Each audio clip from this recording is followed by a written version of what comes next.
ভাবুন তো, অ্যাশেজের মতো বিশ্ব ক্রিকেটের সবচেয়ে গুরুত্বপূর্ণ সিরিজে দেখা যাচ্ছে একজন বাংলাদেশিকে। টিভি স্ক্রিনে ভেসে উঠছে নাম শরফুদ্দৌলা ইবনে শহীদ সৈকত। পার্থের টিভি আম্পায়ার রুমে চোখ সেটে মনোযোগ দিয়ে সিদ্ধান্ত নিচ্ছেন তিনি। বাংলাদেশের গর্ব এই শরফুদ্দৌলা আন্তর্জাতিক ক্রিকেটে বহুদিন ধরেই সুনাম কুড়োচ্ছেন। গত বছর প্রথম বাংলাদেশি হিসেবে জায়গা পেয়েছেন আইসিসির এলিট আম্পায়ার প্যানেলে। টি-20 ও ওয়ানডে দুই বিশ্বকাপেই ছিলেন মাঠের আম্পায়ার। তবে সবচেয়ে আলোচনায় আসেন অস্ট্রেলিয়ার বর্ডার গাভাস্কার ট্রফিতে।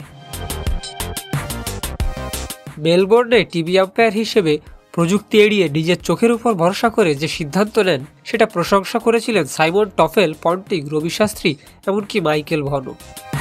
সেই সিরিজেই বুমরা আর কনস্টাসের উত্তপ্ত মুহূর্ত ঠান্ডা করেছিলেন অসাধারণ দক্ষতায়। অ্যাশেজে প্রথম বাংলাদেশি আম্পায়ারের পথ চলা, এটাই বাংলাদেশ ক্রিকেট প্রেমীদের জন্য গর্বের মুহূর্ত। হয়তো ভবিষ্যতে আরও বড় কিছু অপেক্ষা করছে শরফুদ্দৌলার জন্য।